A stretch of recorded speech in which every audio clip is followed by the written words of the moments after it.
সদ্যই বল করার ছাড়পত্র পেয়েছে। তারপরে আইপিএলে খেলার চেষ্টা শুরু করে দিলেন সাকিব আল হাসান। জানা গিয়েছে আইপিএল ফ্র্যাঞ্চাইজিগুলোর সঙ্গে ইতিমধ্যে এক প্রস্ত আলোচনা সেরে ফেলেছেন বাংলাদেশের তারকা।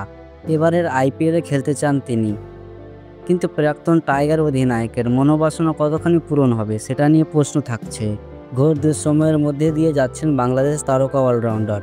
এই মুহূর্তে নিজের দেশে ঢোকা নিষেধ সাকিবের। দেশের মাটিতে তাকে খেলানো হবে কিনা তা নিয়ে সংশয় রয়ে গিয়েছে, ফলে দেশে জার্সি গায়ে খেলার পাট মোটামুটি চিকে গিয়েছে। আপাতত সাকিবের ভরসা শুধু কাউন্টি এবং বিভিন্ন দেশের ফ্র্যাঞ্চাইজি লিগ, সেখানেও ধাক্কা খেতে হয় এই তারকা অলরাউন্ডারকে। ডিসেম্বর মাসে তার বোলিংয়ে নিষেধাজ্ঞা জারি করে আইসিসি। তার জেরে চ্যাম্পিয়ন্স ট্রফির দল থেকেও বাদ পড়েন সাকিব।